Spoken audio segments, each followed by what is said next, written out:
Salut les gens, bienvenue sur la chaîne. Aujourd'hui une petite vidéo off-game, dans un petit décor un peu cosy.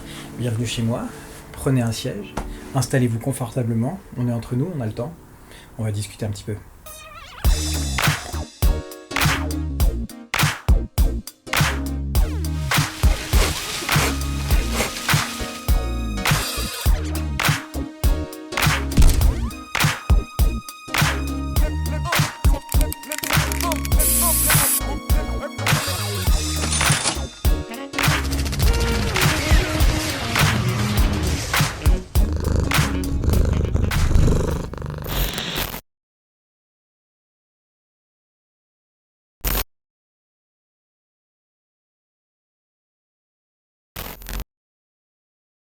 Salut les gens, bienvenue à toutes et à tous, merci d'être là. Cette vidéo sera sans doute un petit peu longue, elle est évidemment chapitrée comme d'habitude pour que vous puissiez vous repérer et naviguer à l'intérieur du menu pour aller éventuellement directement aux parties qui vous intéressent particulièrement. Je vous en explique tout de suite le concept. Ces derniers temps, depuis toute fin 2022, début 2023, on a été assez régulièrement sur le terrain avec la team et j'ai constaté pas mal de points d'accroche lors des parties que j'ai effectuées qui peuvent faire l'objet de débats et de discussions.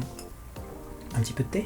Donc l'objectif de cette vidéo, évidemment, c'est de partager une expérience pour faire avancer un petit peu le schmilblick et puis inciter aussi à la discussion entre les joueurs, participer évidemment à un échange constructif autour de ces sujets dans une optique d'amélioration évidemment des gameplays lors de parties. Donc, n'hésitez surtout pas à donner votre point de vue, votre avis, vos remarques, vos rétextes d'expérience. N'hésitez pas à arguer, argumenter, tout ça évidemment dans le respect et la bienveillance comme d'habitude. Est-ce que vous êtes prêts ? Let's roll. L'airsoft c'est basé sur un constat simple. Le but c'est de toucher l'autre pour l'éliminer. C'est un fait. C'est comme ça. Les billes, c'est du 6 mm plastique, pas du 11-43, pas du 50 cal. Donc forcément, ça marque pas. Hein. C'est pas comme le paintball non plus, où on a des impacts visibles avec la peinture. Donc évidemment, ça peut vite devenir problématique. Mais c'est pas pour autant que ça doit devenir litigieux. Je vais passer dans cette vidéo sur les pots de croco, les Écossais des Highlands, etc. etc. Hein. La vidéo n'a pas pour propos de revenir sur les Highlanders, etc. Puisqu'il y en a toujours, il y en aura toujours, il faut avancer là-dessus, c'est un fait. Ce qui m'intéresse, c'est d'essayer de voir plutôt comment, en fait, on peut dépasser ces soucis ponctuels. Parce qu'ils restent ponctuels. En fait, les terrains sont pas envahis, peuplés de joueurs qui se déclarent jamais, sinon personne ne jouerait. Donc l'intelligence, elle est vraiment de bon ton. Il faut essayer de développer un maximum le bon sens, c'est le titre de la vidéo.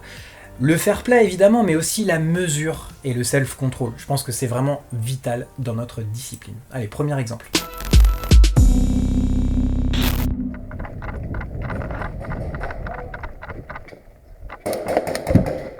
Oh, ah, bien ouais. Bien joué mec. Il prend 3 billes, il est certain, mais Peut-être qu'il les a pas prises. à 50 cm. Il les a peut-être pas senties. Ne t'en formalise pas. Bon bah, on voit évidemment que ça nous arrive d'être touchés et de pas sentir, que ce soit nous comme l'adversaire. On est en plein shoot d'adrénaline, de stress, de concentration, effet tunnel, parfois on est emmitouflé dans une soft shell avec un gilet tactique par-dessus, souvent un sac à dos en plus avec l'hydrapack. Ça peut arriver de pas sentir une bille, ou des billes.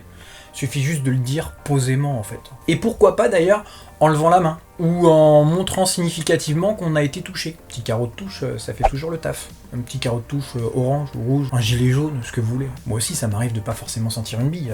Dans le pli du pantalon, dans la manche de la soft shell qui baille un peu, on n'entend pas forcément un impact toujours très distinct, regardez.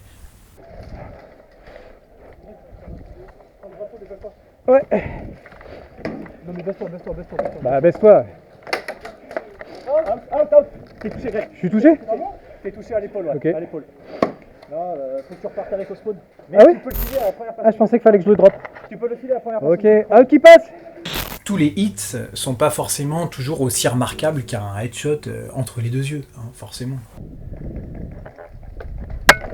Out. Putain. Bon pareil, sur les touches non senties, il y a un truc dont il faut qu'on parle. Bon, apparemment. Non mais c'est bon, c'est bon, c'est bon.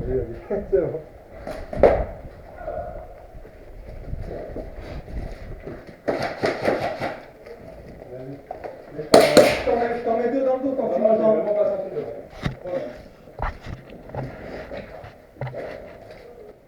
Ouais. Je me suis déclaré. T'as pas de flux, t'as que ta tête qui dépasse là.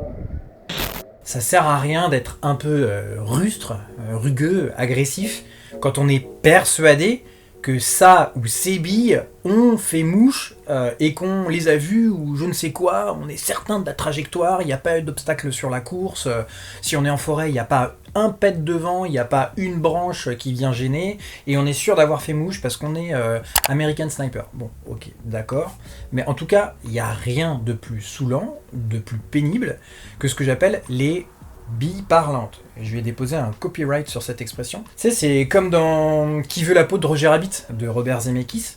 Les munitions qui parlent, le petit indien, le petit cow-boy, elles parlent, mais elles agissent pas beaucoup en fait. There wasn't Sam here. Daddy Valiant! Well, you're a sight for sore I ain't eyes. seen you tonight on the 5 years. Where you been? Ça m'agace, franchement. Ça m'agace tellement d'ailleurs que je sors et que je donne raison au gars alors qu'il m'a même pas touché, hein, je me déclare direct. Il a sans doute raison d'ailleurs, hein. Il a touché Vicious, c'est même une quasi-certitude puisqu'on entend à l'impact. Mais en fait, c'est le ton de le dire. La façon dont il le dit, de manière assez agressive, je trouve.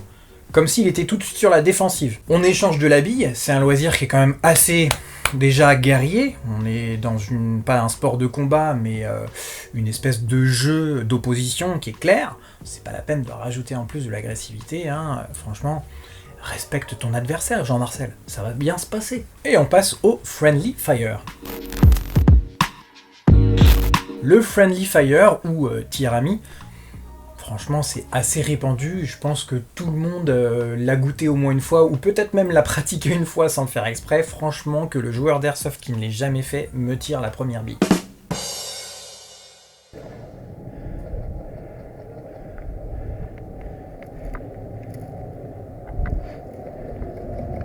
Hop. Bien wesh. Bah ouais. Ça se voit, non? C'est pas grave en soi, hein, franchement. Ça peut péter un peu l'action, mais en général, les règles sont claires sur le terrain. C'est celui qui a fragué son allié qui retourne au spawn, et puis l'action reprend.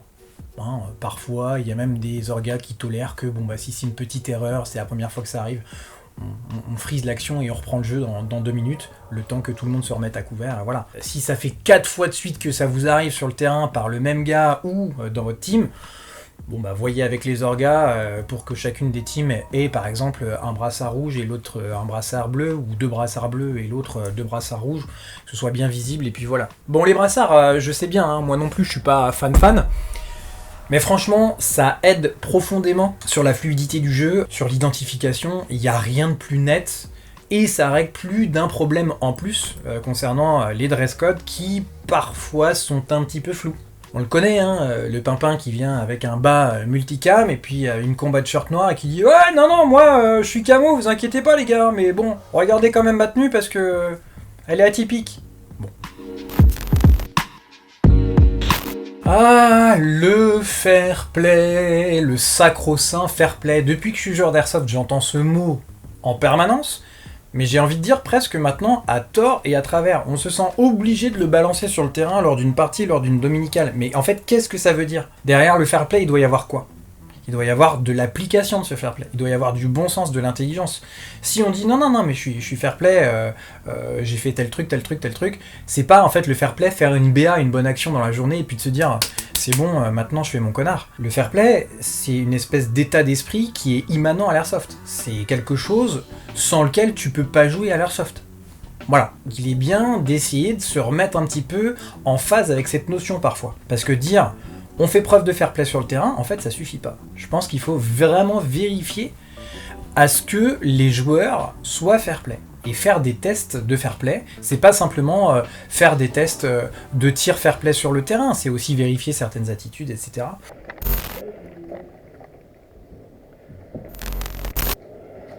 À ma droite.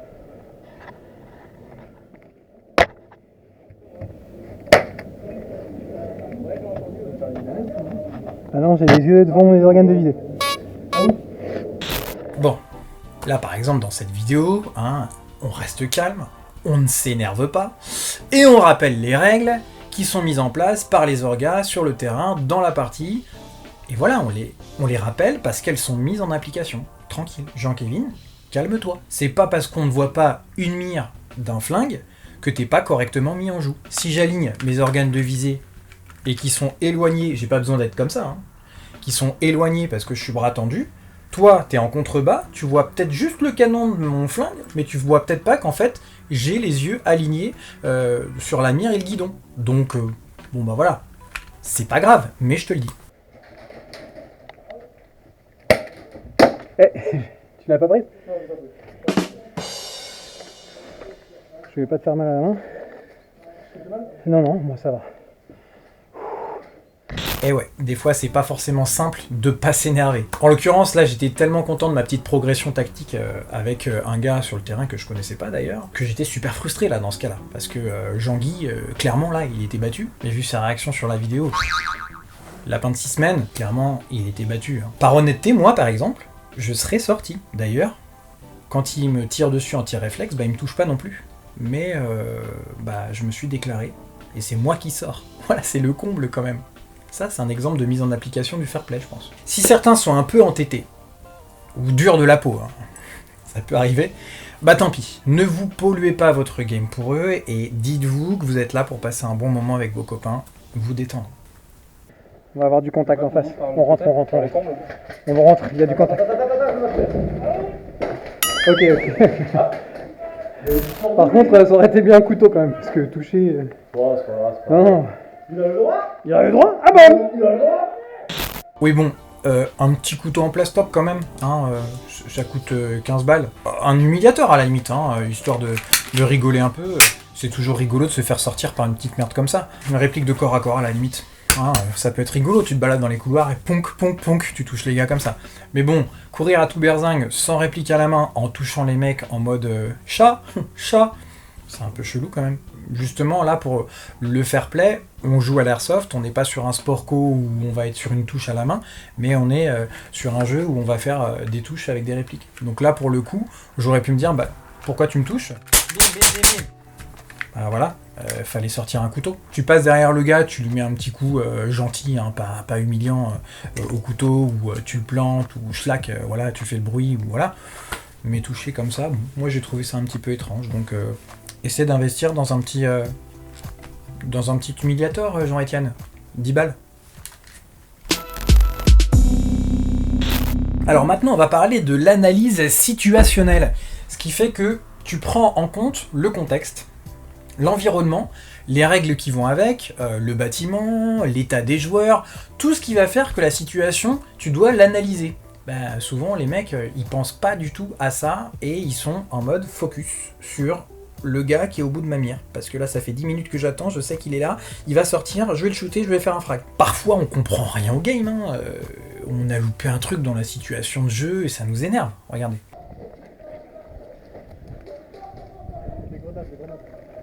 Ah, mais je sais pas s'il y a des... Ouais. Mais je comprends pas. Putain, mais je comprends pas, Ouais. ça me rend ouf là. Mais du coup, là... Attends. Moi j'ai bien envie de contourner par là-bas. Là. Ouais, le problème, c'est qu'en fait, la banque, ils sont dedans. Donc, quel que soit le contour que tu fais, ils sont dans la banque, là, pour l'instant. Non, c'est pas ça. Qu'est-ce qu'il y a, alors? Vas-y, dis-nous. La banque, tu vois les palissades. Oui. Ouais, déjà. Donc tu vois quand on était de l'autre côté. Oui. T'as un petit renforcement dans les palissades, Oui. c'est là. Sauf qu'eux, ils ont le bâtiment en face, ils sont comme ça. Ah.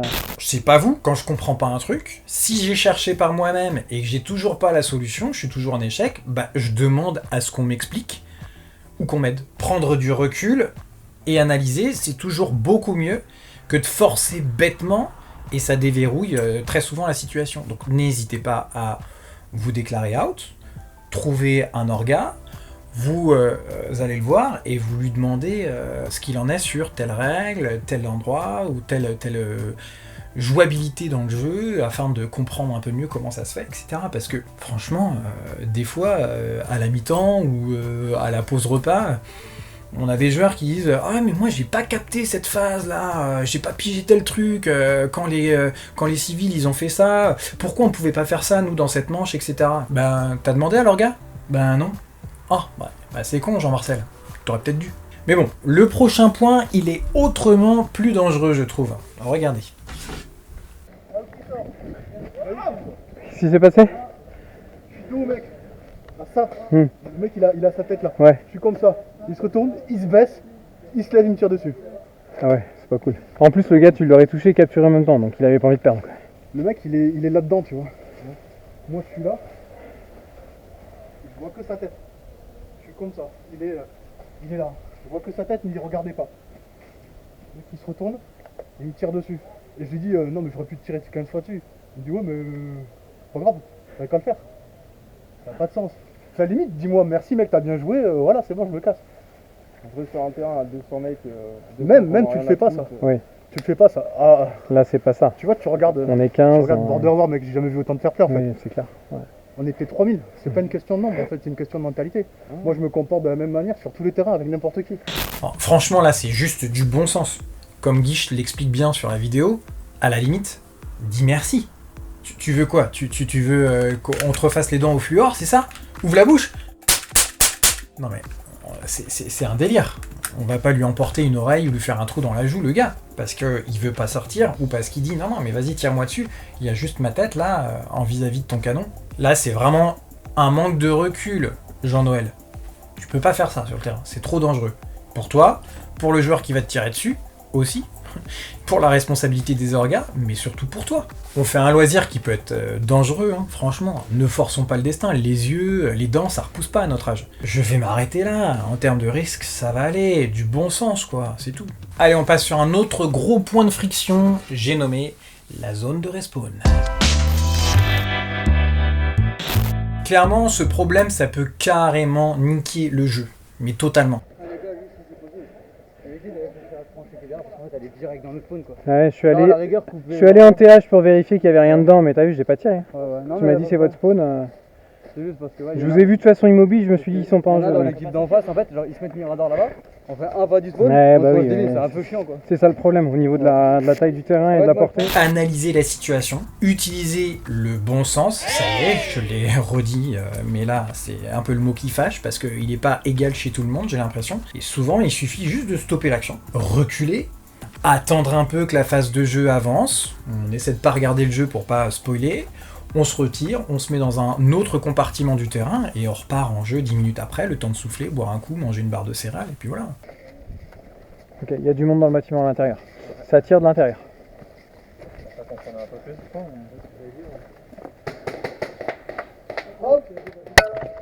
Out. Ok, d'accord. Ouais. Il me dit ouais mais alors tu me laisses passer pour aller à la porte blanche. Bah non. Parce que mec t'as tout le terrain en fait pour y aller à cette petite porte blanche. Nous on spawn là.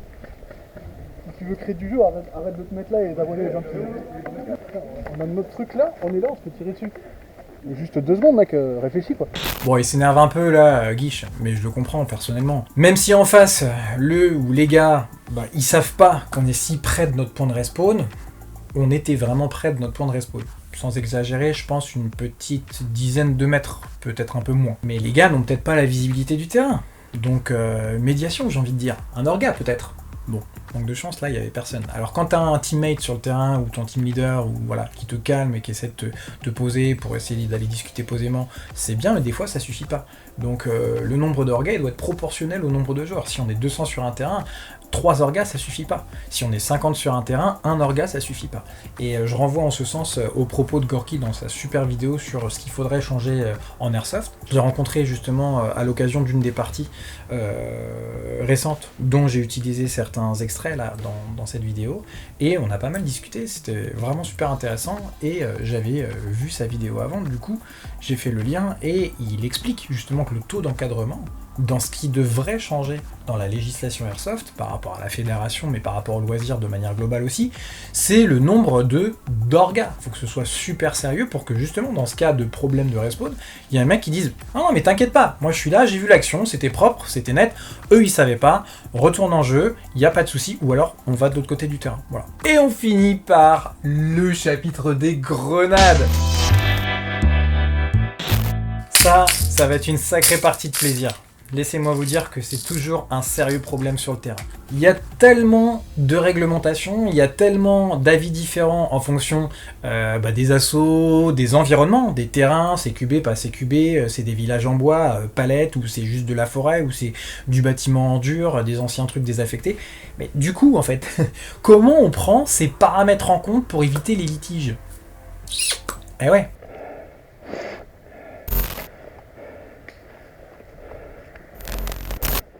Grenade.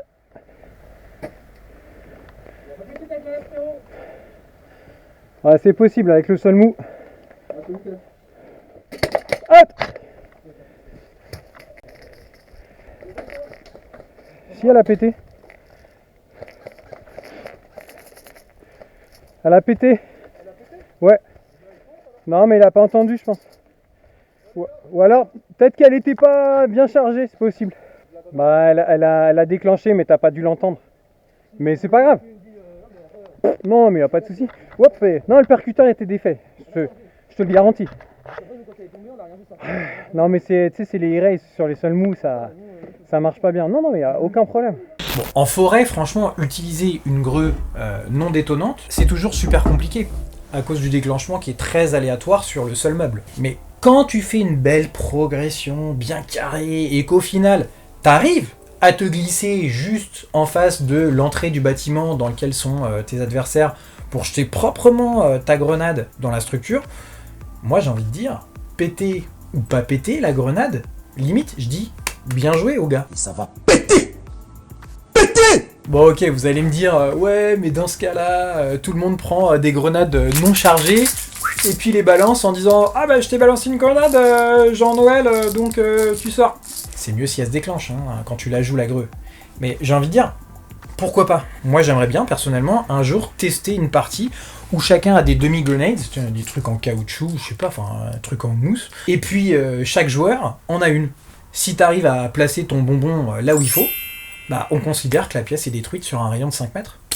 Point. Parce qu'au final, une vraie frag, dans une pièce de surface moyenne, alors pas dans un hangar de 50 mètres carrés, hein, mais dans une pièce d'appartement par exemple, ça met tout en bouillie. C'est un constat, c'est un fait. Bien évidemment que c'est mieux. Hein, si ta grenade elle pète, les billes partent bien, tu touches le gars, mais ça c'est dans l'idéal, c'est presque une utopie j'ai envie de dire, surtout quand t'es en forêt. Alors, que faire? Moi je pense que s'il y a vraiment trop de galères, vaut mieux interdire le dispositif en fait, pour tout le monde, et proposer une alternative. Tu vérifies à l'impact chaque grenade chargée au gaz par les joueurs qui arrivent sur le terrain et qui passent au chrony, en début de partie par exemple. Ouais c'est bon, elle pète, c'est ok, tu peux jouer avec. Ou alors, tu vends sur le terrain des énolaguets à 5 balles qui balancent des pois chiches avec un pétard dedans, en prévenant évidemment tous les joueurs qu'il y a la vente qui est prévue sur le terrain et que ceux qui veulent jouer à la grenade, ils utilisent ce dispositif-là et pas un autre, ils en achètent et on joue avec. Point. Ou alors, tu dis, non, il y a trop de litiges avec les grenades tornado ou les grenades à spring ou voilà ce genre de truc, donc on utilise que de la pyrotechnie un peu balèze. Par contre, je vous préviens, il va falloir que vous ayez des protections auditives. À mon avis, l'un va pas sans l'autre. Vous êtes déjà pris une taguine dans la gueule avec la résonance d'un CQB? Oh, carton! Perso, moi, j'ai pas envie de détruire le tympan des autres joueurs et de les choquer. J'ai déjà vu un gars, l'année dernière, je crois, en Ile-de-France, se prendre une taguine au pied, à 1 mètre de lui, à l'entrée d'un bâtiment. Il était même pas dans le bâtiment, il était encore en plein air, mais à l'entrée du bâtiment, parce que le gars avait pas bien lancé sa taguine, mais il l'a pas tapé avec, il l'a balancé à ses pieds. Et le mec, elle a pété à ses pieds, il était en PLS, je vous mens pas, pendant 1h30, avec des vertiges, des étourdissements. Je suis même allé le voir, j'ai sorti mon IFAK, j'ai essayé de voir comment il allait, etc. Le gars était très vénère. Moi, personnellement, j'utilise pas de grenades comme ça. Sauf quand on est en train de driller ou en extérieur, entre nous, mais sur les parties, non. Je l'ai fait avec des énolaguets à l'époque, mais maintenant c'est terminé, je prends des grenades à gaz. Si autorisé sur le terrain, moi je pense que c'est vraiment très important et pertinent, bien plus sécure que les orgas mentionnent qu'avec un truc de cette envergure-là, ou une taguine qui pète fort, les protections auditives c'est obligatoire. Si les joueurs sont pas équipés, c'est niette sur le terrain. À mon avis, c'est comme ça qu'il faut pratiquer. Ou alors, tu distribues des petites pochettes de bouchons comme pour les concerts de rock ou de métal, et tu préviens que les protections sont vendues à l'entrée au terrain pour qu'on puisse jouer avec des grenades. Et tout le monde en met, même celui qui a pas de grenade, parce que sinon il se fait péter les oreilles quand même. Autrement, c'est comme si tu disais « Bon les gars, on va jouer avec nos répliques aujourd'hui, mais il n'y a pas besoin de protection oculaire, hein, c'est au bon vouloir de chacun. Si tu veux pas en mettre, t'en mets pas. Allez !» Ben non, en fait... Tu mets des protections oculaires quand tu joues à l'airsoft, c'est tout. D'ailleurs, je les ai pas, mais sécurité avant tout, le chargeur est complètement vide, j'ai checké ma réplique 3 fois avant de tourner la vidéo.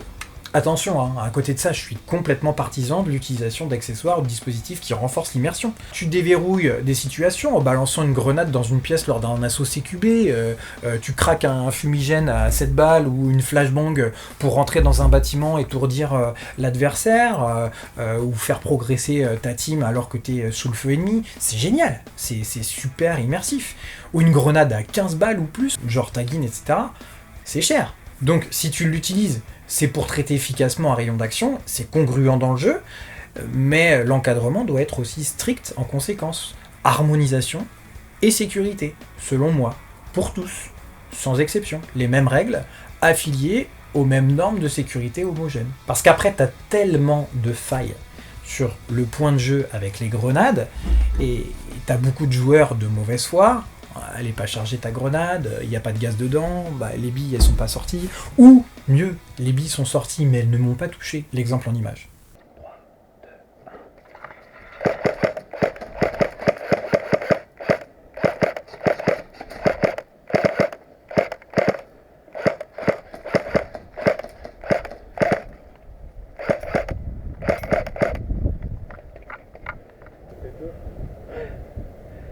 1, il faisait rien.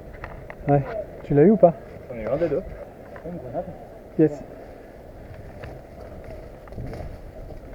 Il n'y a personne là. Derrière la palissade. Grenade!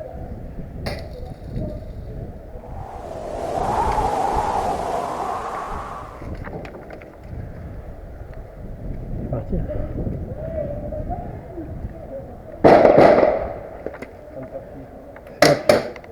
Ah ben, t'as pas pris la grue? Elle a pas pété ta grenade. Si, elle a pété. Ah, les filles, elles sont tombées parce que ta grenade elle est tombée, mais c'est pas sorti.